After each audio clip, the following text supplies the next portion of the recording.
नमस्कार दोस्तों, हमारे यूट्यूब चैनल में आप लोगों का स्वागत है। चलो हम अब चलते हुए 51 से क्वेश्चन करेंगे। 51 क्या है, बिना समय गंवाए हुए चलते हैं। 51 देखो, 51 से हम क्वेश्चन से चलना स्टार्ट कर। क्या बोलता है 51? ऋग्वेद। ऋग्वेद 4 वेदों में से पवित्रतम वेद है, जिसमें जिसमें 10,000 ऋचाओं के लिए सूत्रकों के अध्ययन, जिन्हें हम मंडल कहा जाता है, शामिल है। जो आपका जो राइट आंसर है भाई ए है। ठीक है, इसके बारे में थोड़ा हम जानते हैं विस्तृत रूप से। ठीक है, क्या है हमारा 4 वेदों में ऋग्वेद सबसे प्राचीनतम वेद तथा अर्थवेद सबसे नवीन। ऋग्वेद को 10 भागों में बांटा गया है, जिन्हें हम मंडल के नाम से जाना जाता है। इसमें 10,600 ऋचाएँ और 28 सूत्रों का संग्रह है। ऋग्वेद में उदित प्रमुख देवताओं इंद्र हैं। प्रसिद्ध गायत्री मंत्र का उल्लेख ऋग्वेद के 3 मंडल में है तथा 9वें मंडल में देवता सोम का उल्लेख किया गया है। किसका उल्लेख किया गया है? देवता सोम का उल्लेख किया है। अगला है आपका, किस वेद में ऋचाओं की संख्या सर्वाधिक है? आपकी जो ऋग्वेद है उसमें सबसे ज़्यादा मानी गई है। ठीक है, ऋग्वेद में। अगला क्वेश्चन है आपका, निम्नलिखित में से कौन सा चारों वेदों में से पुराना और सबसे बड़ा वेद माना गया है? ठीक है, जो ऋग्वेद ही है, ऐसा वेद है जो कि इसी को ही हमने माना है। ठीक है, अगला क्वेश्चन है भाई, ऋग्वेद का संग्रह क्या है ऋग्वेद का? तो जी ये ऑप्शन जो दिख रहा है आपको, 28 सूत्रकों का उल्लेख हुआ है। ठीक है, इसी को हमने राइट आंसर माना है। अगला है 55वां, प्रारंभिक हिंदू दर्शन में जीवन के कितने चरण निर्धारित किए गए हैं? तो आपको पता होना चाहिए 4 जो चरण हैं वो हमारे निर्धारित किए गए हैं। प्रारंभिक हिंदू दर्शन में जीवन के 4 चरण निर्धारित किए गए हैं। एक तो है, पहला है ब्रह्मचर्य, दूसरा है आपका गृहस्थ हैं, और तीसरा है वानप्रस्थ, और चौथा है संन्यास। ठीक है, इसमें उम्र भी जो लिखी है उसको भी अगर देखना चाहो तो ब्रह्मचर्य में 0 से 25 वर्ष है, और गृहचर्य में 25 से 50 वर्ष तक है, और वानप्रस्थ में है 50 से 75 वर्ष तक है, और संन्यास में आपका है 75 से 100 वर्ष तक है। अगर आप जानना चाहते हो तो आप देख लीजिए। ठीक है, अगला है, 4 वेदों में से किस वेद को यज्ञ सूत्रों के वेदों के रूप में जाना जाता है, जिसमें समान उद्देश्यों के लिए इच्छित क्षेत्रों के साथ साथ विभिन्न संस्कारों के लिए अपनाए जाने वाले गद्य सूत्रों भी शामिल किए गए हैं, जो कि यजुर्वेद है, यजुर्वेद में ही शामिल किए गए। ठीक है, इसके बारे में थोड़ा एनालिसिस करते हैं। 4 वेदों में से यजुर्वेद को यज्ञ सूत्रों के वेदों के रूप में जाना जाता है, जिसमें समान उद्देश्यों के लिए इच्छित छंदों के साथ साथ विभिन्न संस्कारों के लिए अपनाए जाने वाले गद्य सूत्र भी शामिल हैं। ठीक है, कौन से शामिल हैं? गद्य सूत्र भी शामिल है। अगला है, उपनिषद शब्द में से उप शब्द का क्या अर्थ माना गया है? जो उपशब्द होता है उसका क्या अर्थ माना गया है? ठीक है, तो भाई 57 में जो बी ऑप्शन आपको दिख रहा है, जो बी ऑप्शन है, निकटता को ही हमने मान लिया है। ठीक है, और इसके बारे में थोड़ा अगर जानना चाहते हो तो फिर एनालिसिस कर लेते हैं हम थोड़ा। ठीक है, उपनिषद शब्द में उप शब्द निकटता को दर्शाता है। किसको दर्शाता है? मतलब निकटता को। उपनिषद सामान्यतः वेदांत कहलाते हैं। क्या कहलाते? वेदांत। वे दार्शनिक ग्रंथ हैं। भारतीय दार्शनिक ग्रंथ के कुछ प्रमुख उपनिषद बृहदारण्यक, छांदोग्य, ऐतरेय, कौशिकी, मैत्रायणी आदि के लिए गए हैं। ठीक है। अगला है ऋग्वेद के स्त्रोतों को के रूप में भी जाना जाता है। किसके रूप में जाना जाता है? जो ए ऑप्शन दिख रहा है आपको, इसी के बारे में जाना जाता है, सूत्रों को। ठीक है। इसका है ऋग्वेद के स्तोत्रों को सूत्र के रूप में भी जाना जाता है। ऋग्वेद सबसे प्राचीन वेद है। इसमें कुल 10 या 28 सूत्रों संपूर्ण ऋग्वेद को 10 मंडल में विभक्त किया गया है। किसमें किया गया है? 10 मंडल में विभक्त किया गया है। ठीक है। अगला क्वेश्चन है, निम्नलिखित में से किस वेद की गीत की पुस्तक मंत्रों का वेद या गीत या योग भी कहा जाता है? तो आपका जो सामवेद है उसी को ही हमने कहा जाता है। ठीक है। इसका एनालिसिस थोड़ा देखते हैं। टोटल इसमें प्रीवियस ईयर्स क्वेश्चन है और आपको एक अच्छे से प्रैक्टिस करते हुए चलना है। अगला है, सामवेद को गीत की पुस्तक, मंत्रों का वेद या गीत का योग कहा जाता है। इसमें कुल मंत्रों की संख्या 1869 हैं। इनमें से 1474 मंत्र ऋग्वेद में लाए गए हैं। इसी कारण सामवेद को ऋग्वेद के अभिन्न माना जाता है। यह पद्यांश में तथा सूर्य देवता को समर्पित है। किसको है? सूर्य देवता को समर्पित है। ठीक है। अगला है, सबसे पुराना वेद कौन सा है? जो आपका ऋग्वेद है वही हमारा कैसा है? सबसे पुराना वेद माना गया है। ठीक है। इसके बारे में थोड़ा डिटेल में जानेंगे। ऋचाओं के क्रमबद्ध ज्ञान के संग्रह को ऋग्वेद कहा जाता है। ऋग्वेद सबसे पुराना वेद है। इसमें से 10 मंडल और 10-28 सूत्र एवं 10,462 ऋचाएँ हैं। हालांकि मंत्र ऋचाओं की संख्याओं के बारे में विद्वानों में मतभेद है।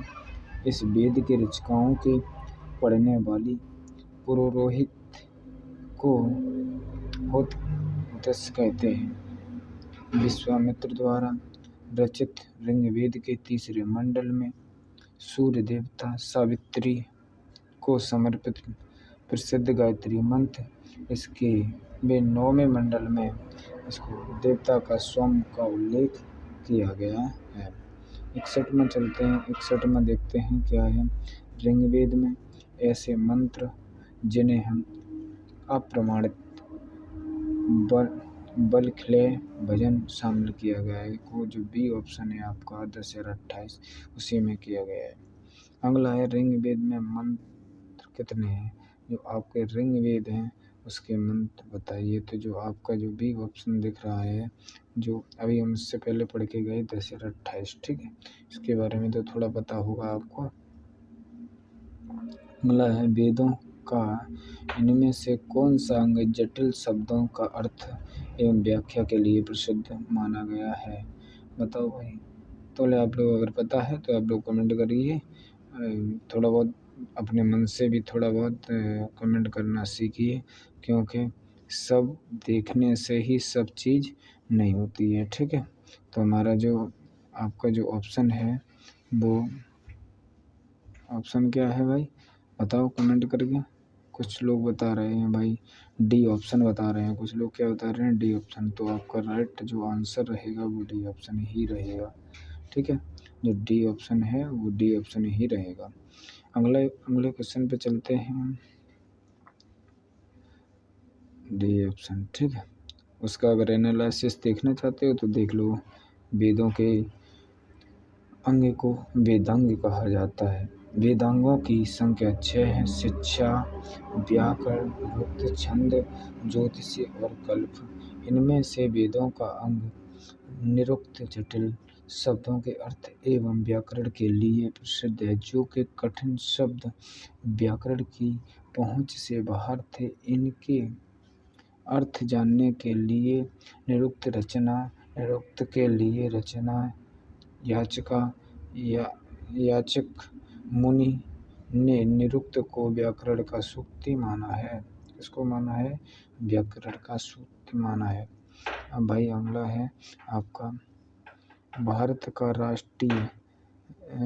राष्ट्रीय आदर्श वाक्य सत्यम जयते, अर्थात सत्य की हमेशा विजय होती है। इस प्राचीन भारतीय शास्त्र का उद्दित एक मंत्र है जिसे हम क्या बोलते हैं, मुंडकोप। क्या बोलते हैं भाई, मुंडकोप से। अगर एनालिसिस करना चाहते हैं तो करो। भारत का राष्ट्रीय आदर्श वाक्य सत्यम जयते मुंडकोप से लिया गया है। इसका उल्लेख सम्राट अशोक द्वारा बनाए गए सिंह स्तंभ सारनाथ में भी रहा है, जिसे हूबहू भारत के राष्ट्रीय प्रतीक शामिल किया गया है। अगला है धनुर्वेद यजुर्वेद का उपवेद। इसका संबंध निम्नलिखित में से किससे किया गया है? जो डी ऑप्शन है, जो डी ऑप्शन आपको माना जा रहा है युद्ध कौशल। कौन सा है? युद्ध कौशल। धनुर्वेद यजुर्वेद का एक उपवेद है। इसके अंतर्गत धनुर्विद्या एवं या सैन्य विज्ञान आता है। धनुर्वेद वह शास्त्र है जिसमें धनुष चलाने की विद्या का निरूपण किया गया है। मधुसूदन सरस्वती ने अपने प्रस्थान वेद का नामक ग्रंथ में धनुर्वेद और यजुर्वेद का उपवेद लिखा था। ठीक है। अगला है भाई, निम्नलिखित में से किस वेद में संगीत से संबंधित ज्ञान संग्रहित है? बताओ। जो सामवेद है, सामवेद में उसमें क्या है? संग्रहित है। इसके बारे में थोड़ा जानते हैं। सामवेद संगीत से संबंधित वेद है। साम का अर्थ होता है गान। सामवेद में संकलित मंत्रों को देवताओं की स्तुति समय गाया जाता है। सामवेद में कुल 1875 रचनाएं और इसमें से 75 सामवेद हैं। इससे विशेष ऋग्वेद से ग्रहण किया गया है। अगला क्वेश्चन आपका है जो अगला क्वेश्चन है 68वां वेदों को इंडो-आर्यन सभ्यता का सर्वप्रथम साहित्यकार अभिलेख माना जाता है। इसमें से शामिल 4 वेद नाम से ऋग्वेद, सामवेद, यजुर्वेद हैं। ठीक है। जो ए ऑप्शन दिखा रहा है अर्थवेद, जो अर्थवेद दिखा रहा है वही है। इसके बारे में थोड़ा जानते हैं भाई। इसके बारे में वेदों को इंडो-आर्यन सभ्यता का सर्वप्रथम साहित्यकार अभिलेख माना गया है, जिनका संकलन महर्षि कृष्णद्वैपायन वेदव्यास ने की थी। वेद का अर्थ ज्ञान। इनसे आर्यों के आगमन व वसन की जानकारी मिलती है। वेद 4 हैं, ऋग्वेद, यजुर्वेद, सामवेद, अथर्ववेद। इन वेदों की सहायता कहा जाता है। अगला है मुंडकोप उपनिषद किससे संबंधित है? आपको बताना चाहिए। अभी इससे पहले हम पढ़ा के गए हैं। जो मुंडकोप उपनिषद किससे संबंधित है? बताओ भाई। मुंडकोप उपनिषद किससे संबंधित है? जो अर्थवेद है, अर्थवेद से। ठीक है। किससे है? जो अर्थवेद है, अर्थवेद से संबंधित है। ठीक है। मुंडकोपनिषद अर्थवेद की सैनिकीय शाखा का उपनिषद है। इस उपनिषद में 3 मुंडक हैं। प्रत्येक मुंडक के 2 खंड हैं तथा कुल 64 मंत्रोपनिषद के नाम से जाना जाता है। भारत के राष्ट्रीय प्रतीकों में अंकित सत्यम जयते शब्द के मुंडकोप से लिया गया है। ठीक है। अगला है 69वां भाई। इसमें हम 70 ही क्वेश्चन करवाएंगे। ठीक है। देखो, भारत की वैदिक काल अवधि कब चली थी? जो ए ऑप्शन है 1500 से लेके 500 BC तक। कब से कब चली थी? देखो, सिंधु सभ्यता के पतन के बाद जो नवीन संस्कृत प्रकाश में आई थी, उसके विषय में हमें संपूर्ण जानकारी वेदों से मिलती है। इसलिए इस काल को हम वैदिक काल के नाम से भी जाना जाता है। 1500 से लेके 500 BC तक।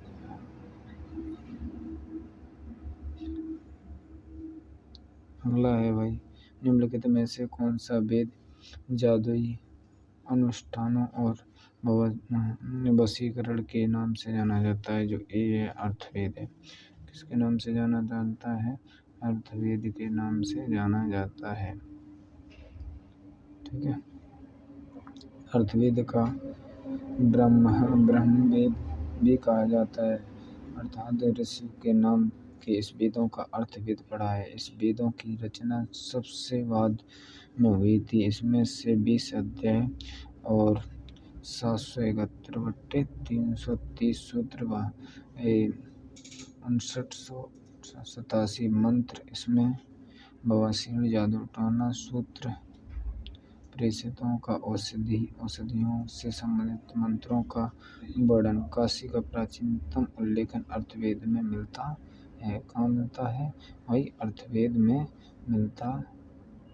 कहाँ मिलता है? अर्थवेद में। ठीक है।